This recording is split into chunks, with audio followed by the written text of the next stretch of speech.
Assalamualaikum warahmatullahi wabarakatuh. Bismillahirrahmanirrahim. Alhamdulillah, pada kesempatan kali ini kita akan coba mengupas rahasia ayat kelima dari surat Asy-Syarah. Kenapa kok diulangi? Nah, ayat kelima dari surat Asy-Syarah diulangi 2 kali. Kemudian dilanjutkan, nanti akan kita bahas juga ayat penyemangat, ayat motivator dalam kehidupan sehari-hari. Baik,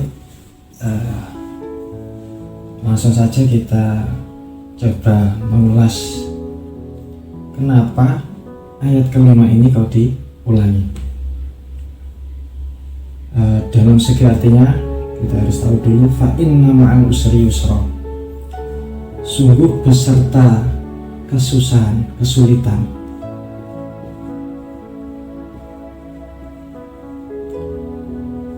ada yusra, kemudahan,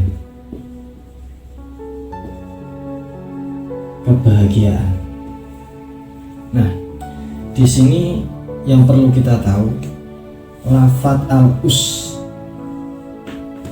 al-usri itu pakai al, ada alnya. Ini berarti dalam gramatika Arab dikatakan kalimat yang ma'rifat, isim ma'rifat, yang sudah khusus, yang sudah diketahui, ma'rifat. Sedangkan yusra tanpa adanya al, ini namanya isim nakirah yang masih umum.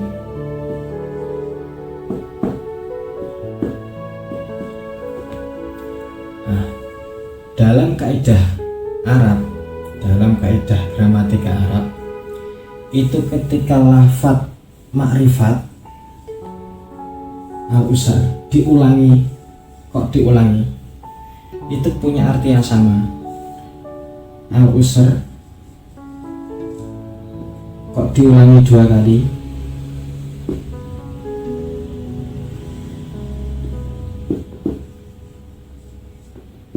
ini punya arti yang sama.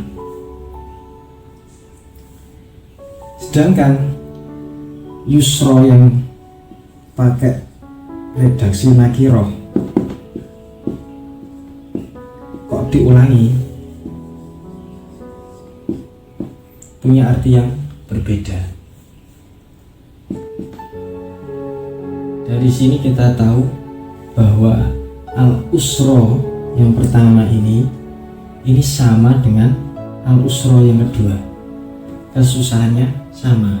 Kalau dihitung itu cuma 1 al-usra, 1 kesusahan. Sedangkan yusra yang menggunakan redaksi nakiroh ini punya arti yang berbeda ketika diulangi. Jadi yusra yang pertama ini berbeda dengan yusra yang kedua. Jadi yusranya ini kayak dua yusra, 2 kemudahan. Ini selaras dengan hadis Nabi yang mengatakan la yaghliba usrun yusraini, tidak akan 1 kesusahan mengalahkan 2 kebahagiaan. Makanya orang itu harus bahagia. Soalnya besertaan kesusahan pasti ada kemudahan.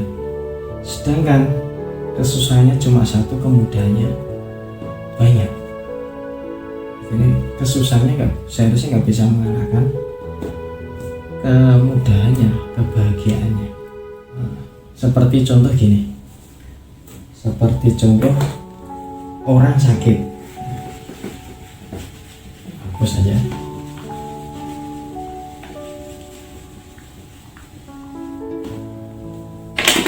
Orang sakit itu kan susah, tapi dibalik dia sakit itu ada banyak hikmahnya. Orang sakit itu akan susah melakukan maksiat, dia akan lebih cenderung mengingat Allah Sang Maha Penyembuh. Dia akan selalu berharap kesembuhan pada Allah. Dan sakitnya itu itu dalam rangka peleburan dosa-dosanya. Ini sesuai dengan hadis, orang kok kena kesusahan, kesedihan, kesakitan, bahkan duri, orang kok menginjak duri, terkena duri, itu dapat melebur dosa-dosanya. Dan juga orang yang sakit ini akan lebih bisa menikmati kesehatannya gara-gara dia sudah merasakan sakit sebelumnya. Ya, setelah sehat dia begitu merasakan nikmatnya sehat. Beda dengan orang sehat yang nggak pernah sakit, dia nggak tahu nikmat sehat itu kayak apa. Itu orang sakit. Contoh lagi orang yang gagal nih. Orang yang gagal itu pasti susah ya. Tapi dibalik kegagalannya tadi itu disertai dengan kemudahan. Kenapa? Karena dia ketika gagal dia pasti akan tahu, akan punya pengalaman, akan tahu ilmunya, faktor apa saja yang seharusnya nggak dilakukan, akan lebih punya kualitas. Nanti kedepannya dia akan lebih baik lagi. Semakin orang gagal, semakin banyak kegagalan, dia akan semakin kuat. Dari sini kita tahu kenapa orang ketika mendapatkan musibah kok harus bersabar. Ya karena tadi ada kebaikan-kebaikan bersamaan hal itu. Bersamaan musibah itu ada hikmahnya. Makanya kita selalu diajak untuk bahagia, selalu menang. Dalam tiap 5 waktu mau sholat selalu didengungkan hayya 'alal falah. Mari kita bahagia, mari kita menang. Pancen usrun itu nggak bisa mengalahkan yusrun, kesusahan nggak bisa mengalahkan kemudahan, kebahagiaan yang banyak. Satu kesusahan nggak bisa mengalahkan banyaknya kebahagiaan. Kita susah, tapi di saat kita susah ada kebahagiaan lain yang kita lupakan, nikmat lain yang kita lupakan. Mungkin kita kesandung, sakitnya minta ampun, tapi pada waktu itu juga kita masih ada nikmat, bisa melihat, bisa mendengar, bisa bernafas, bisa lain-lain, banyak nikmat yang kita lupakan gara-gara konsentrasi kita ketika kesandung ya rasa sakit yang kesandung, akan melupakan nikmat-nikmat yang lain. Orang kok susah itu biasanya konsentrasinya pada kesusahannya, akan melupakan begitu banyak nikmat yang didapatkan pada waktu itu juga. Orang kok bahagia karena dia konsentrasinya pada kebahagiaannya, melupakan kesusahannya. Baik, dari sini mungkin kita sudah tahu rahasia di balik ayat ini kenapa kok diulangi, dan isi kandungannya juga sudah kita bahas bersama-sama. Kemudian kita lanjutkan terusan ayat ini, terusan surat Al-Syarah ayat berikutnya. Fa inna ma'al usri yusra, inna ma'al usri yusra, fa idza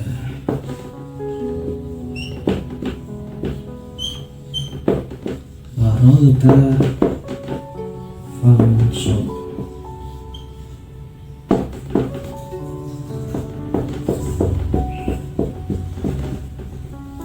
Fa idza faragta fansab. Ayat ini kita sebut sebagai ayat motivator, ayat penyemangat dalam hidup. Kalau diterjemahkan kan seperti ini, fa idza faragta fansab. Ketika engkau sudah selesai, maka dirikanlah yang lain.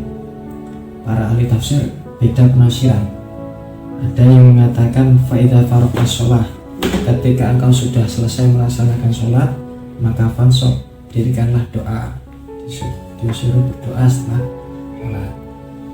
Ada yang menafsiri fa idza faragta anid dunyaka fansab atau fasolli. Ketika engkau sudah selesai dengan duniamu, maka sholatlah. Ada yang mengartikan faida farta minat tasyahud, ketika engkau sudah selesai sholat, maka fansab doa, maka disunahkan habis tasyahud disunahkan doa. Dan banyak tafsir yang lain, tapi secara keseluruhan ayat ini mengajak kita untuk semangat, untuk selalu continue berkegiatan. Ketika sudah selesai, lakukan yang lain. Sudah selesai ini, lakukan yang lain. Sudah selesai ini, lakukan yang lain. Ketika sudah capek, maka lakukan tidur. Tidur itu juga suatu kegiatan, bisa bernilai ibadah asalkan kita berniat dengan baik. Tidur itu bisa nilai ibadah ketika kita niatkan untuk ibadah juga, melakukan perintah Allah. Ketika kita capek, otomatis badan itu kan butuh istirahat, butuh untuk dijaga. Nah, kalau kita tidur ini dalam rangka menjaga tubuh kita, menjaga amanah yang telah diberikan Allah pada kita, badan. Apalagi diniati untuk ketika bangun supaya lebih fresh, lebih semangat untuk ibadah, supaya nanti ibadahnya kuat, supaya nanti pas ngaji tidak ngantuk. Itu bernilai ibadah. Dan ibadah-ibadah hal-hal mubah yang lain, kegiatan-kegiatan lain yang mubah, itu ketika kita niatkan ibadah bisa bernilai ibadah. Makanya di sini nggak boleh yang namanya nganggur. Loh, kalau pancen pengangguran bagaimana? Nggak punya kerjaan. Nah, dalam kamus santri itu nggak ada yang namanya pengangguran. Dia pasti punya status. Orang itu pasti punya status, bahwa itu status sebagai anak, maka dia punya kerjaan, berbakti pada orang tua, membantu orang tuanya. Statusnya pasti sebagai seorang hamba Allah. Maka dia harus mengerjakan apa yang diperintahkan, apa yang sunnah, apa yang fardu, apa yang dilarang harus ditinggalkan. Nggak ada yang namanya hamba. Dia bisa baca Quran, dia bisa sholat, dia bisa membantu orang lain. Dalam status yang lain mungkin dia sebagai seorang kerabat, seorang tetangga. Yang kerabat tetangga punya hak, kita punya kerjaan di situ. Mungkin silaturahim, membantu tetangga, ngobrol-ngobrol, dan lain sebagainya. Dalam hadis pun disebutkan bahwa Allah itu tidak suka dengan orang yang sukanya nganggur, nggak berkegiatan. Ini karena dialasi oleh sebagian ulama bahwa orang kok nganggur itu nanti pada waktu dia nganggur nggak ada bedanya dengan kalbahaim. Dia nggak jauh beda dengan yang namanya bahaim, hewan ternak. Hewan juga nggak punya kegiatan, dia nggak punya kegiatan. Itu apa bedanya? Makanya diusahakan waktu-waktu kita gunakan untuk berkegiatan. Kemudian kita lanjutkan ayat berikutnya, wa ila rabbika farghab. Rabbika farghab.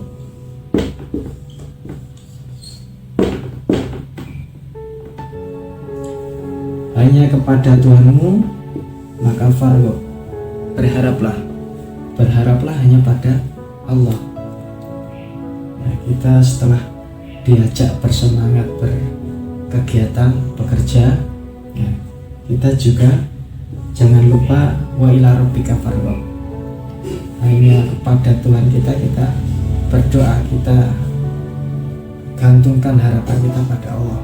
Dari ayat ini kita tahu kita diperintah untuk selalu berharap pada Allah, berdoa pada Allah, selalu butuh pada Allah. Makanya dikatakan ad-du'a wal ibadah, doa adalah ibadah. Dalam ayat yang lain disebutkan ud'uni astajib lakum, ud'uni astajib lakum. Berdoalah padaku, pada Allah, maka Allah akan mengabulkan. Dan untuk pengabulannya, untuk pengaplikasian ijabahnya, ini terserah Allah. nggak boleh kita paksakan kehendak kita, harusnya seperti ini. Karena yang tahu maslahah tidaknya seandainya doa itu dijabah adalah Allah. Kita berdoa dapat ini, dilalah kok tidak dikabulkan ya. Aslinya itu dikabulkan, cuma mungkin menunggu waktu atau dikabulkan bentuk lain atau dibuat sebagai pelebur dosa atau yang lain, terserah Allah bentuk pengabulannya seperti apa. Seperti halnya anak kecil yang minta pisau misal, kita tentunya sebagai orang tua kalau memang benar-benar sayang dengan anak tadi, tentunya nggak mungkin ngasih pisau, kita carikan yang lain, ngasih pisang misal, supaya dia marem, dia puas, daripada kasih pisau terus malah membahayakan dia. Itu juga Allah pengaplikasian pengabulan doa pada hambanya terserah Allah yang lebih tahu masalahnya. Jangan-jangan kalau dikasih ini dia malah jadi sombong, kasih yang lain aja, atau ditunda aja, kasihkan besok pada waktu di akhirat.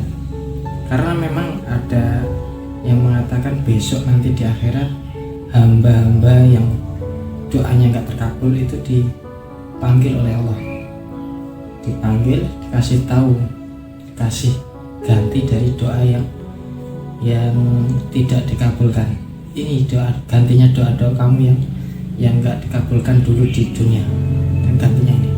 Nah, setelah tahu seperti itu, hamba-hamba yang tidak dikabulkan doanya itu malah berharap kenapa dulu doanya dikabulkan, malah berharap supaya doa-doa yang dulu itu tidak dikabulkan semua, karena memang pahalanya lebih baik, gantinya itu lebih baik.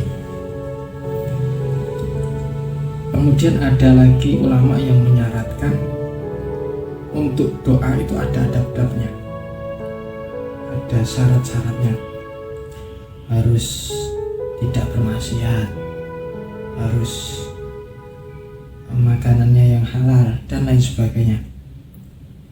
Untuk pengijaban doa itu harus memenuhi syarat-syarat tadi. Tapi ada sebagian ulama lain yang mengatakan untuk pengabulan doa itu sama sekali nggak ada syarat. Bahkan beliau bertendensi dari ceritanya Iblis itu minta pada Allah dikabulkan. Iblis yang statusnya laknatullah itu kalau minta pada Allah aja dikabulkan.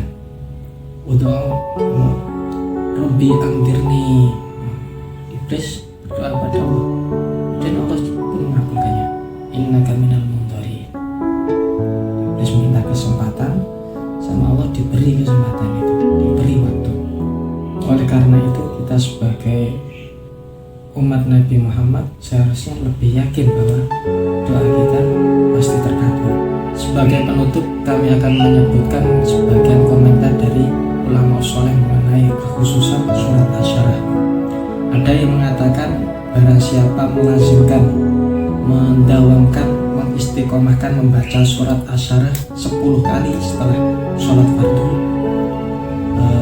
insya Allah rizkinya akan lebih mudah sekali mengalir, dan juga akan mendapatkan pertolongan dalam beribadah, akan semangat dalam beribadah. Kemudian komentar yang lain, untuk melaksanakan apa yang dicita-citakan supaya terkabul hajatnya, maka dianjurkan untuk sholat 2 rakaat, habis itu menghadap kiblat, membaca surat ini sebanyak jumlah bilangan hurufnya. Setelah saya hitung-hitung ternyata jumlahnya sekitar 102. Total tak coba hitung tadi jumlahnya 102. Terus ditambah salasah, total huruf ditambah 3, berarti 102 tambah 3, 105. Ini orang kalau memang punya hajat, punya keinginan yang begitu diimpikan, ini dicoba sholat 2 rakaat, kemudian menghadap kiblat, baca surat Asy-Syarah sebanyak 105 kali, kemudian berdoa apa yang dihajatkan, apa yang diinginkan. Ini katanya wawa mujarrabun shahihun, katanya sudah teruji coba, sudah nyata, sudah benar-benar terjadi, insya Allah dikabulkan, insya Allah terlaksana apa yang dihajatkan. Mungkin cukup sekian apa yang bisa kami sampaikan. Apabila ada kurang lebihnya